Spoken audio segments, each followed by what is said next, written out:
오늘 이 말씀은 이스라엘 왕이 다스리는 왕정 시대가 시작되는 그런 배경에 대해서 보도하는 그런 8장에서 10장의 연속 부분 가운데 본문이 들어 있습니다. 이제 마침내 사울과 사무엘이 최초로 만난 사실이 나오고 있고, 사무엘이 사울에게 이스라엘의 왕이 될 것이라고 예고하는 그런 내용도 나오고, 또 사무엘이 사울을 유력한 자 30인이 있는 그런 공동 식사 자리에서 상석에 사울을 앉히는, 수석에 앉히는, 그래서 사울이 이스라엘 왕이 될 것을 암시하는 이런 내용들이 오늘 말씀에 나오고 있습니다. 이런 말씀들을 통해서 우리가 영적으로 몇 가지 교훈을 받고자 하는 것입니다. 먼저는 상대방을 먼저 이해하고 배려하는 그런 사람이 되기를 원하는 것입니다. 사무엘이 바로 그런 분이었습니다. 20절에 잘 나와 있어요. 사울 전에 이런 내 암나기들을 염려하지 말라 찾았느니라 그랬습니다. 사울을 만난 그런 사무엘이 사울에게 사울 전에 잃어버린 그러한 암나귀 찾았다고 알려주면서 염려하지 말라고 그랬습니다. 우리는 여기서 이스라엘의 지도자 사무엘이 지닌 인품을 볼 수가 있어요. 어떻게 보면은 사무엘에게 있어서는 그 암나귀 사울 가족들이 뭐 잊어버렸다고 해도 그거 몇 마리 잊어버려봤자 그 별로 중요한 것이 아니에요. 왕이 되는 것에 비하면은 사울이 왕이 될 것인데 그 뭐 암나귀 몇 마리 잊어버린 거 그거 사소한 일일 수 있어요. 그렇지만 사울의 입장에서 보면은 잃어버린 암나귀, 그리고 그를 걱정하고 있을 그 아버지, 그 모습이 눈에 선한 거예요. 사흘 동안 찾아다녔는데 헤매고 다녔지만은 찾지를 못했어요. 마음이 얼마나 힘들었겠습니까? 이런 사람에게 아무리 거룩하고 아무리 중요한 아무리 좋은 말 해도 이야기가 들리겠습니까? 눈앞에 걱정 때문에 무슨 말을 하든지 귀에 잘 안 들어올 거예요. 아무리 기이한 행동을 해도 눈에 잘 안 보일 것입니다. 사무엘의 훌륭한 점이 바로 여기 있었어요. 사울이 처한 이런 상황을, 중요한 일이 있음에도 불구하고 그런 상황을 무시하지 않았어요. 그리고 그의 문제를 해결해 줌으로 인하여서 그의 마음이 평안하도록 그렇게 해 주었다고 하는 것입니다. 대단히 중요합니다. 상대편의 마음이 중요하다고 해서 중요한 거 붙잡고 그 사람의 형편에 대해서는 무시해버리고 소홀히 해버리고 배려하지 아니하면 그럼 얼마나 힘들겠어요? 어느 마을에서 음악회가 열렸어요. 그날 오케스트라 지휘자가 너무 가난하고 형편이 좋지 못해서 오래전부터 오래 입었던 그런 낡은 옷을 입고 그런 예복을 입고 지휘를 했어요. 그런데 열심히 지휘를 하는 동안에 너무 열심히 해서 그런지 그만 입고 있던 그런 낡은 예복이 찢어지고 말았어요. 오케스트라 지휘할 때에 그렇게 예복을 입고 지휘를 해야 되는데도 불구하고 지휘자는 한 곡이 끝나자 찢어진 예복을 그저 벗을 수밖에 없었습니다.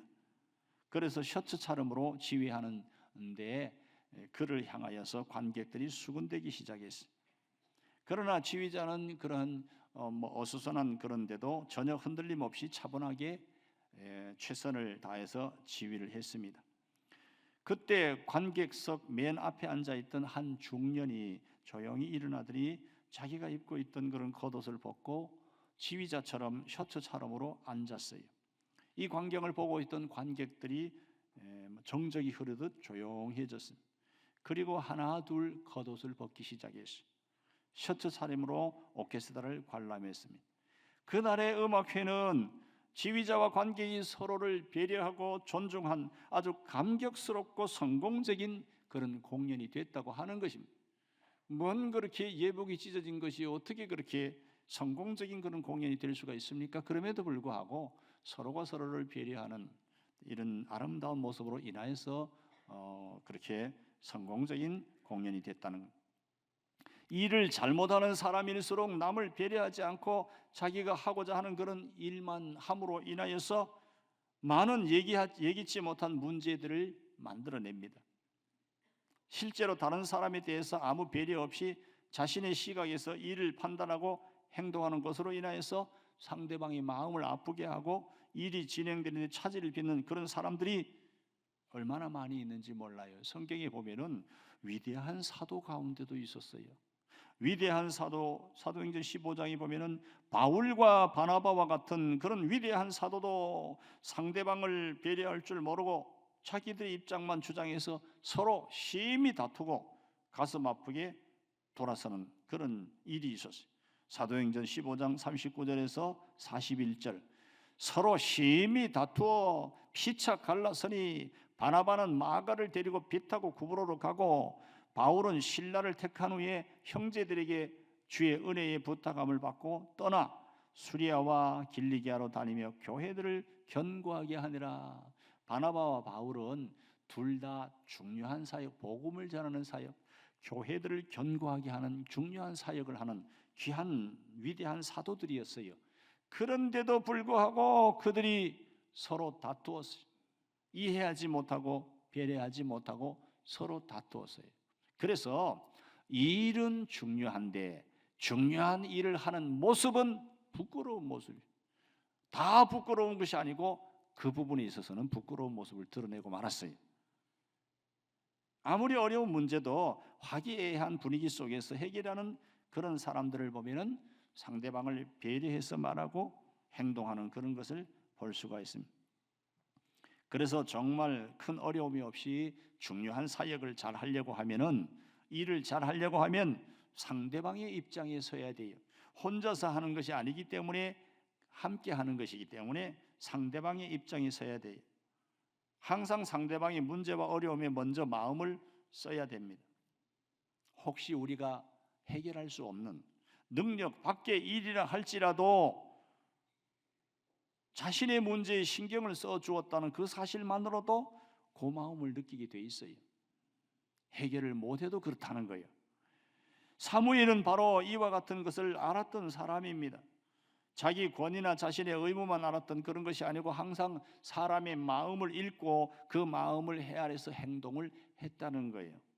정말 성전에서 어린 아기 때부터 그렇게 하나님께 바쳐진 사무엘이 이렇게 참 배려할 줄 아는 그런 인품을 가지고 있었어요. 그래서 그 사무엘은 오랜 세월 동안 그렇게 큰 문제 없이 자신의 일을 잘 마무리할 수가 있었고 백성들에게도 사랑과 존경을 받을 수가 있었어요. 그러므로 우리는 사무엘의 이런 모습을 본받아야 돼. 교훈으로 받아야 돼. 세상에는 혼자 살지 않습니다. 함께 삽니다. 함께 살 때에는 내가 하는 일에만 몰두해서는 안 돼요. 하는 일에 집중을 하지만 그래도 다른 사람들의 모습을 소홀히 해서는 안 돼. 배려할 수 있는 그런 지혜를 가지고 그렇게 살아가야 된다고 하는 것이. 그런가 하면은 낮은 자를 높이 들어 사용하시는 하나님에 대해서 우리는 교훈을 받을 수가 있어요. 여기서 낮은 자가 누구이겠습니까? 오늘 본문에는 사울이 나와요. 배려하는 사람은 사무엘이 나오고 낮은 자의 모습은 사울이 나옵니다. 사울. 21절에 보니까 사울이 대답하여 이르되 나는 이스라엘 지파의 가장 작은 지파 베냐민 사람이 아니니까 또 나의 가족은 베냐민 지파 모든 가족 중에 가장 미약하지 아니하니까 당신이 어찌하여 내게 이같이 말씀하시나이까? 내가 어떻게 왕이 될 수 있습니까? 가장 작은 지파 그리고 가장 미약한 그런 가족, 어떻게 이런 반응이죠? 우리가 21절을 통해서 깨달을 수가 있는 것은 하나님께서 낮은 자를 들어서 높이 사용하시기를 원하시는 하나님, 낮은 그런 사울을 들어서 이스라엘의 초대 왕으로 세우시는 그 하나님을 우리가 볼 수가 있습니다. 실제로 사울이 고백하고 있는 그대로 베냐민 지파는 이스라엘 지파 가운데 가장 연약한 지파예요. 그리고 자신의 가문이나 그 자신이 약했다고 볼 수 없다고 할지라도 정치적인 백그라운드가 지파인데 그 지파가 정치적인 백그라운드가 너무 약한 거예요. 처음부터 그렇게 베냐민 지파가 약한 것은 아니었어요. 지파는 이스라엘에 12지파가 있는데 처음에는 당당한 12지파의 한 지파로 베냐민 지파가 있었는데 그런데 사사기 19장 20장에 보면은 거기에 범죄한 것에 대해서 여러 가지 많은 복잡한 일들이 막 일어납니다. 첩을 그렇게 간음해가지고 그런 사람들로 인하여서 막 문제가 생겨서 결국에는 그 문제가 어디까지 갔나 하면은 베냐민 한 지파하고 이스라엘의 나머지 11지파하고 내전이 일어났어요. 전쟁이 일어나요. 싸움이 일어났어요.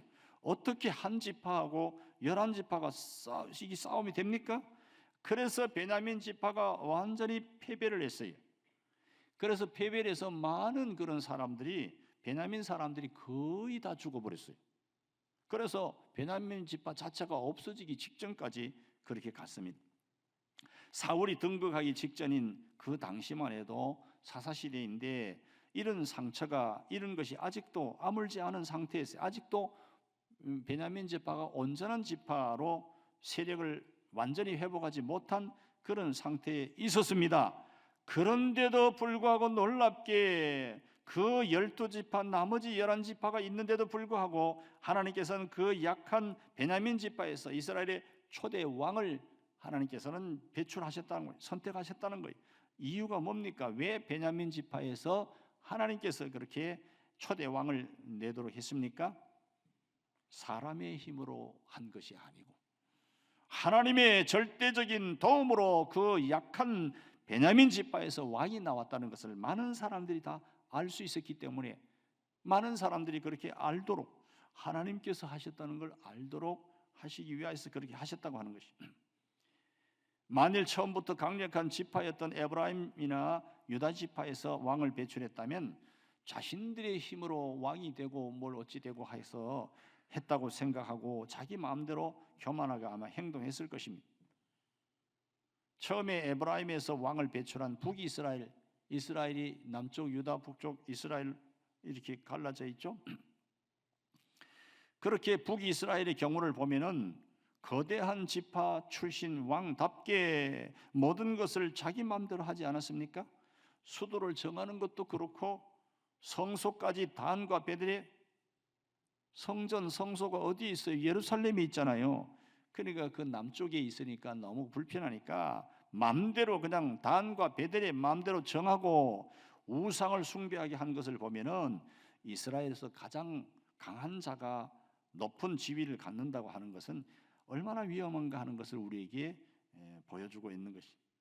그래서 우리 하나님께서는 강한 자를 들어 사용하시는 것을 싫어하시는 것이, 사람들은 안 그렇습니다. 사람들은 이력서가 화려한 사람, 능력 있는 사람, 잘하는 사람, 뭐 그냥 그런 사람을 골라서 하나님은 그렇게 낮은 사람을 붙잡고 높여 세워주시고 일하신다 하는 것입니다. 그래서 우리는 세상에서 낮은 자의 모습이라고 해서 그렇게 초라한 모습이고 세상에서 힘이 없고 백그라운드도 사울처럼 지파가 그 모양이고, 그래도 우리는 절망하지 말아야 돼요. 소망이 없다고 말하지 말아야 돼요. 우리의 약함으로 인하여서 하나님을 원망하거나 강한 자들을 부러워하지 말아야 돼요. 하나님께서는 강하고 교만한 자를 쓰시기보다 약하고 겸손한 자를 들어서 더 강하게 사용하시는 그런 하나님이십니다. 그래서 우리는 세상에서 약하고 별 볼 일 없어도 하나님을 믿는 믿음 안에서 소망을 가지고 사는 하나님의 자녀들이, 우리는 성실하게 살아야 되고 최선을 다해야 되지만 비교를 해가지고 왜 우리 집안은, 왜 나는 뭘 어떻게 해? 그래서 너무 힘들게 사는 것은 믿음의 사람들의 아주 부끄러운 부족한 그런 모습이에요. 우리는 어떤 사람들입니까? 우리는 하나님의 따뜻한 관심과 하나님의 높임을 받을 대상자들이, 따뜻한 관심이 어떻게 해서 우리들에게 있느냐 하면 하나님께서는 약한 자들에게 더 많이 따뜻하게 다가오시고 더 가까이 다가오시고, 그래서 너무 많이 힘들 때에, 그럴 때 아주 품어주시는 겁니다. 다른 사람이 당하지 않는, 겪지 않는, 왜 내게 암이 왔나, 왜 내게 이게 도대체가 이게 뭐냐, 그런 사람들은 그런 걸 겪지 못한 사람보다도 하나님께서 엄청나게 사랑하시는 것을 체험하게 돼요. 이게 하나님의 은혜고 하나님께 감사할 일이에요. 우리 하나님의 백성들이 그래서 다행이고, 그래서 범사에 감사하고, 그래서 하나님께 많은 소망 가지고 영광을 돌리면서 살아가는 것이 얼마나 다행인지 모르는 것입니다. 그래도 이만하면 괜찮으면 그래서 또 좋고, 너무 아니면은 그래서 하나님이 더 많이 사랑하시고 더 관심을 가지시니 그래서 좋고, 이래도 저래도 좋은 거예요. 그런데 우리에게 그렇게 하나님께서 그렇게 하시는 것이, 연약한 자들을 붙잡아 주는 게 어디 나옵니까? 고린도전서 1장 27절에서 29절에 보면은, 그러나 하나님께서 세상의 미련한 것들을 택하사 지혜 있는 자들을 부끄럽게 하려 하시고, 세상의 약한 것들을 택하사 강한 것들을 부끄럽게 하려 하시며, 하나님께서 세상의 천한 것들과 멸시받는 것들과 없는 것들을 택하사 있는 것들을 폐하려 하시나니, 이는 아무 육체도 하나님 앞에서 자랑하지 못하게 하려 하심이라. 이렇게 은혜로운, 이렇게 귀한 말씀이 고린도전서 1장 27절 29절에서 나오고 있는 거예요. 9절에 천하고 멸시받고 없는 우리들을 하나님께서는 택하셔서, 그래서 있는 것들을 폐하려 하시는 거예요. 아무도 자기를 자랑하지 못하도록, 오직 주님을, 오직 하나님을 자랑하도록 내가 했다, 내가 너를 붙잡아 준 거야, 너의 인생을 내가 붙잡고 가는 거야. 모든 하나님의 백성들은 하나님께서 붙잡고 가는 거예요. 그래서 우리는 하나님께 감사하면서 살아가야 되는 거예요. 하나님의 은혜는 상상 이상의 복입니다. 그래서 상상 이상의 복을 주시는 하나님의 은혜에 대해서 우리는 생각해 봐야 되는 것입니다. 우리가 생각하는 것보다 더 엄청난 그러한 은혜를 우리에게 주시는 거예요. 22절에서 24절을 보면은 아무리 봐도 사울이 과분하게 대접을 받고 있어요. 그는 그렇게 귀한 자리에서 초대받을 만한 그런 인물이 아니고 젊은 사람이고 아직도 새파랗고, 그냥 그럼에도 불구하고 영광스러운 그런 상석에서 수석의 영광을 이제 받고 있는 것입니다. 24절에 보면은 요리인이 넓적다리와 그것에 붙은 것을 가져다가 사울 앞에 놓는지라. 사무엘이 이르되 보라, 이는 두었던 것이니 네 앞에 놓고 먹으라. 내가 백성을 청할 때부터 너를 위하여 이것을 두고 이 때를 기다리게 하였느니라. 그날에 사울이 사무엘과 함께 먹으니라. 넓적다리가 그렇게 맛있는 고기인가 봐요. 맛있는 부분인가 봐. 그래서 사무엘이 그것을 준비하고 나중에 기회가 오면은 사울에게 주려고 그렇게 가지고 있다가, 그러다가 이제 때가 되어서 먹으라, 함께 먹는 이런 모습을 봅니다. 근데 사울은 사무엘이 준비한 그런 맛있는 그런 고기를, 넓적다리를 받아서 먹을 만한 무슨 공적이 있든지, 무슨 사무엘에게 잘 해줬든지 뭔 그런 게 있는 것도 아니에요. 국가를 위하여서 무슨 거대한 업적을 남긴 것도 아니에요.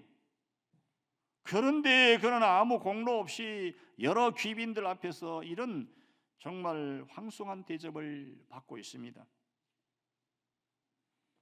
물론 이스라엘의 장차 왕이 될 사람이니까, 그래서 사무엘도 그것을 생각하고 염두에 두고 그렇게 한 것은 맞습니다. 그런데 그것만 가지고 과분한 대접을 받은 것은 아니에요.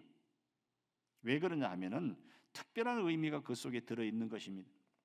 하나님의 은혜의 성격을 우리에게 가르쳐 주고 있어요. 하나님의 은혜가 도대체 어떤 성격이 있습니까? 여러 가지로 설명할 수 있겠지만은, 그러나 전혀 받을 만한 자격이 없는, 전혀 공로가 없는 그런 사람이 상상 이상의 복을 받는 것이 하나님의 은혜예요. 아무리 생각해도 그 사람이 왜 그렇게 그런 복을, 그 엄청난 복을 받았는지 알 길이 없어.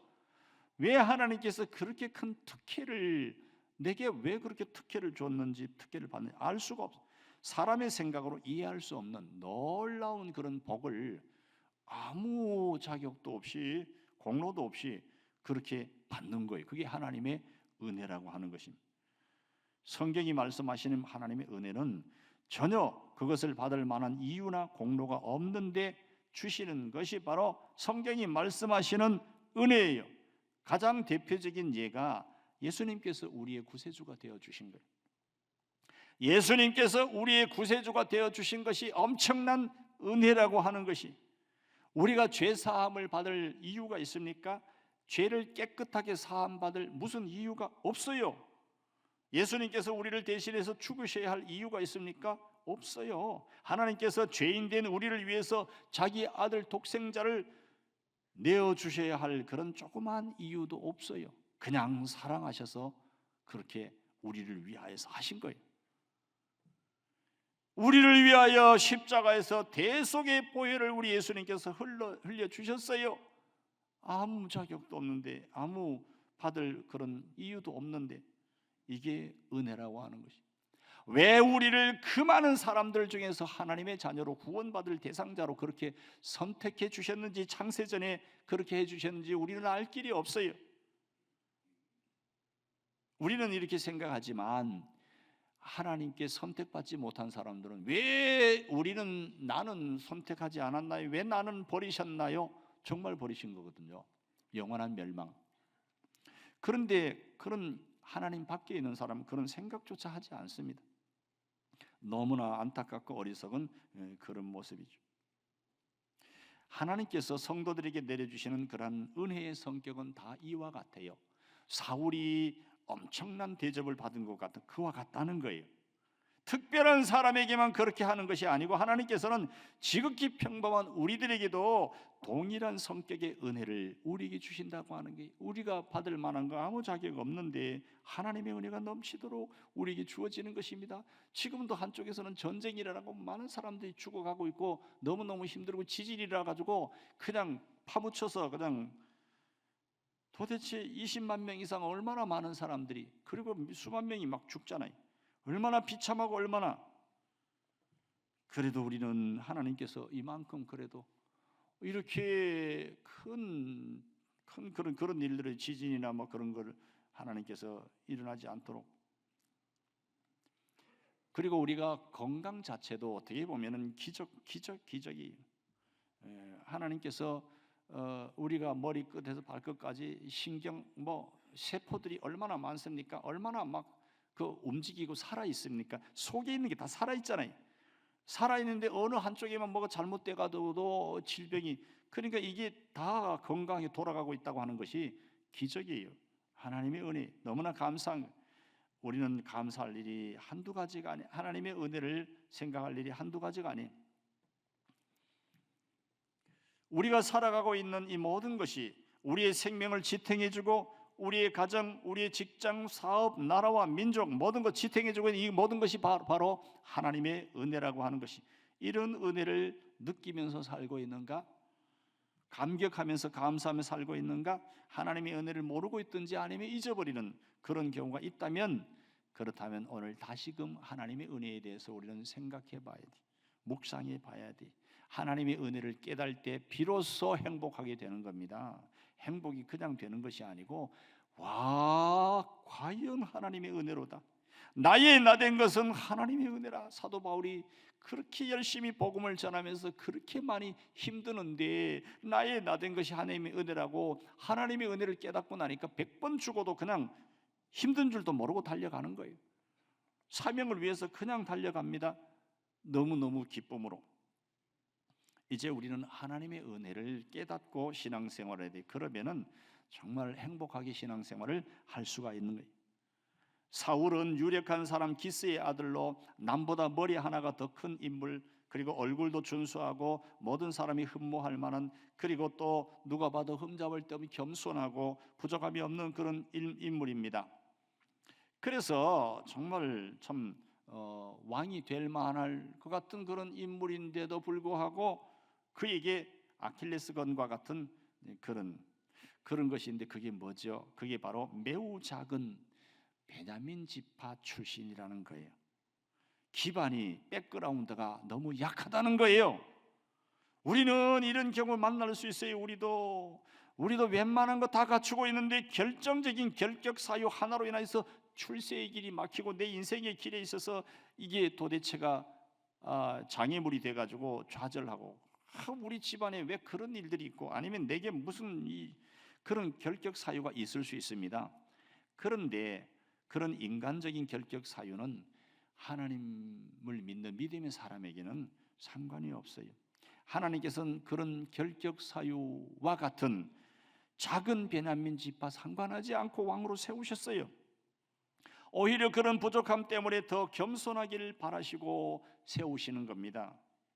그래서 우리는 인간적인 그런 결격 요건으로 인하여서 낙심하거나 원망하거나 힘들어하거나 그럴 필요 없어요. 가정이 중요한 것이 아니고 환경이 중요한 것이 아니고 내가 어떤 사람이냐 하는 것이 가장 중요한. 그냥 내가 바른 사람이면 되는 거예요. 하나님 앞에 바로 서 있고 바로 살면 되는 거예요. 내가 어떤 사람이냐 하는 것이 대단히 중요한 것이지, 뭔 집안 얘기하고 뭔 그렇게 받은 유산도 없고 뭐가 어떻게 맨 땅에 헤딩한다는 말이나 하고 있고, 그게 무슨 소용이 있는 거예요? 하나님이 우리와 함께 하시면, 우리의 백그라운드가 없어도 다 모든 것이 그것이 참 연약한 모습이라도 문제가 안 되는 거예요. 믿음 없음이 우리가 안타까운 모습이지. 그래서 말씀을 듣는 여러분 모두는 다 다르잖아요. 그런데 각자의 인생을 살아가고 있어요. 각자의 인생을 좋지 못한 것을 다른 데 핑계 대지 말고 나 자신에게 문제가 있는 걸 생각하면서 하나님 앞에 마음을 가다듬고 무릎을 꿇고, 그리고 새로운 마음으로 출발. 지금부터 새로운 마음으로 출발해도 아무 문제가 없어요. 인생이 짧다고 하지만 그래도 마지막 생명이 끝나기 전에 깨닫고 그리고 자세를 바르게 하면은 그 인생이 아름다운 거, 마지막이 아름다운 것이 가장 아름답잖아요. 마지막 결승선에 잘 들어가는 사람이 승리하는 사람이잖아요. 아직도 호흡이 있기 때문에 우리는 그저 가다듬으면 되는 거예요. 하나님의 은혜를 깨달으면 되는 거예요. 하나님이 어떤 분이신지를 알면 그 아는 것에 감사하고, 그리고 우리가 낭망할 것이 아니고 언제든지 소망 가지고 하나님과 함께 가는 겁니다. 이제 우리는 연약한 부분이 있다 할지라도 겸손하라고, 하나님께서 나를 붙잡고 계신다고 하는 것을 고백하라고 주신 것인 줄 알고 겸손한 마음으로 하나님 바라보시고, 그리고 하나님께서 주시는 큰 사역 잘 감당하고, 하나님께서 내게 인생을 주신 이 세상에서 그렇게 아름답게 정말 멋있는 모습으로 믿음으로 하나님과 함께 살아가는 사람이 빛나는 모습이고 최고의 모습. 어떤 사람은 더 갈고 닦아서 조금 눈에 보이는 게 조금 빛날 수 있고, 어떤 사람은 조금 덜 할 수 있지만, 그러나 그런 저런 차이보다도 더 중요한 것이 하나님과 동행하는 믿음의 모습이라는 것을 늘 생각하면서 믿음으로 끝까지 아름다운 모습, 마지막 가면서 네 주를 가까이, 그게 도대체 어디서 나오는 거죠? 타이타닉호에서 마지막 침몰하면서 네 주를 가까이 하게 하면, 오늘 헌금 연주했죠. 그렇게 가면 되는 거예요. 감동적이잖아요. 얼마나 감동적이. 가라앉아 가면서 뭔 절망적인, 조금 있다가 다 빠져 죽을 사람들이 뭔 찬송이야. 이렇게 인생을 살면은 그렇게 되는 거예요. 그렇게 살 이유가 없잖아요. 아무리 어두워도 주님 찬송하면서 가는 겁니다. 그러면 그것이 이상한 모습이 아니고 아름다운 모습이고, 하나님께서 아름답도록 또 만들어 주시고, 그렇게 하나님께서 환영하시고 받아주시고, 깨달아서 우리는 그렇게 우리의 인생을 아름답게 믿음으로, 믿음의 사람보다 더 행복한 사람이 어디 있습니까? 정말 행복하게 믿음으로 나아가는 여러분들 꼭 되시기를 예수님의 이름으로 축원합니다.